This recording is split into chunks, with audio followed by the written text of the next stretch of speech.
Okay, for this final section, this is volume and surface area. We just did this, but before you even get started, make sure you have your calculator and you have one of these because you're going to want one. You're going to need all of your formulas today so you can solve it. First things first, the volume of a rectangle prism. Remember, whenever we do this, all this is length times the width times the height. So you're going to be doing 1 and 2. You can do that. Find volume, length times width times height. For 3 and 4, this should also be familiar because we've talked about it. We are going to do, remember on your paper, on your sheet, it tells you to find the area of general prism, the volume of a general prism. It's the area of your base times your height. Now, what type of shape is the base of number 3? Correct, it is a triangle. So to find the area of a triangle, we do 1/2 our base times our height for the triangle, equals the triangle. Okay, our base in this case is 4, so 1/2 times 4 times 5. I know 4 times 5 is 20. And 20 times 1/2 is going to be 10. So the area of this is 10. After we find the area of our base, we multiply it by the height of our prism. The area of our base is 10. Our height is 10. So that means that the volume of this shape is just 100. Remember to label each of these with whatever unit it is. This one is meters. You're going to do number 4 for this one, so that way you remember how to do it. Number 5. Remember, this is a cylinder. So in order to find the volume of a cylinder, you find the area of the base. How do you find the area of a circle? Okay. Yes, area of a circle is pi times your radius squared. What is the radius of your base, of your circle base? Correct, it is 3. So pi, and up at the top it tells you to use 3.14 for pi. 3.14 times 3 squared. 3 squared is really just 3 times 3, which is 9. And 9 times 3.14 is equal to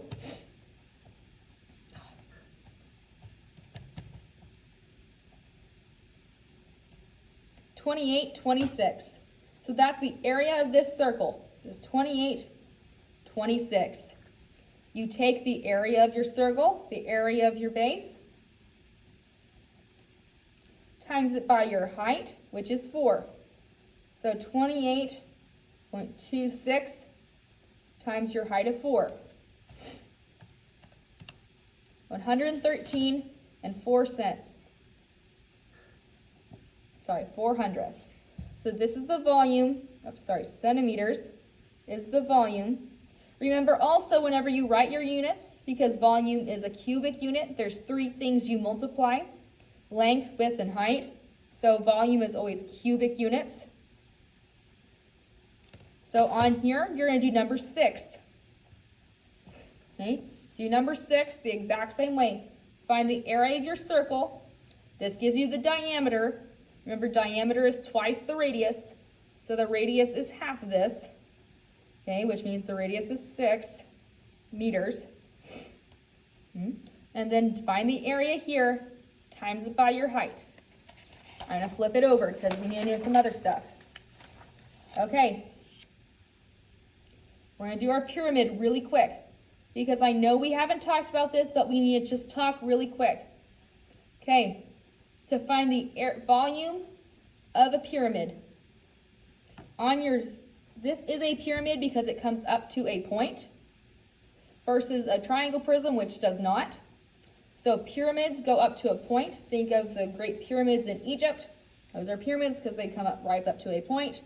To find the volume of them, volume is equal to 1/3 times, okay, the area of your base, which this is a triangle.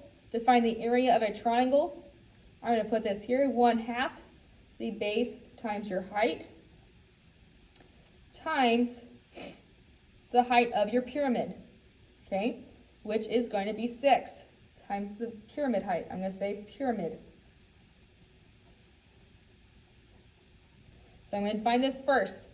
8 times 8 is 64. Half of 64 is 32.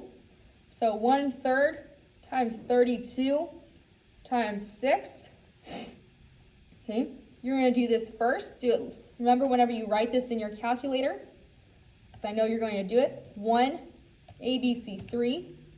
Put your fraction into the calculator in parentheses, so that way it's easy. The calculator reads it right. 1/3 times 32 times 6, 64. So the answer here, the volume of our pyramid, is 64 inches cubed. You're going to try this yourself on number 8. The height of your pyramid is 9. The base of your pyramid is a rectangle. Find the area of the rectangle. You know how to do that. If you don't remember, it's on your paper. And then we're going to go on to the last section on this page, and that'll be our last stuff. We're just almost our last stuff. Almost done. On here, this is a cone. Cones are you do the same thing you would for the pyramid, except your base is different. So it's still 1/3 times the area of your base, which is a circle. From the cylinders, you should remember that is pi radius squared times your height, which is 6. Okay. 2 squared is 4. 4 times 3.14 is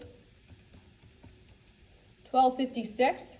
So 1/3 times 12.56 times 6. So I'm going to do 1/3 times 12.56 times 6 to give me 25.12 inches cubed is my volume. Do the same thing on number 10. If you need help with your formulas, it's on the left. Okay? And then we're going to go to our last thing for today for this section. This one's long, but you're going to be okay. You're going to find surface area. I know you don't like it, but you're going to be okay. Remember, to find surface area, you add the area of every single side. So the area of this side is 10 times 8 because this is a rectangle, so 80. Remember that we have 2 like it, so it's 80 plus 80. Then the area of each side is 8 by 4, which is 32. And we know we have 2 of them, 32 plus 32. And the area of the top is 4 by 10, which is 40. And there's 2 of them. Add them all up, and that's your answer for this section. 80 plus 80 plus 32 plus 32 plus 40 plus 40 is 304. And because we're using our units, because it is surface area, area is always squared because there's 2 things we multiply, length times height, or width, base times width, either way, it's okay. You're going to do 13 yourself. Remember to square your units and to leave it that way. Okay, that's it for this section. Thank you.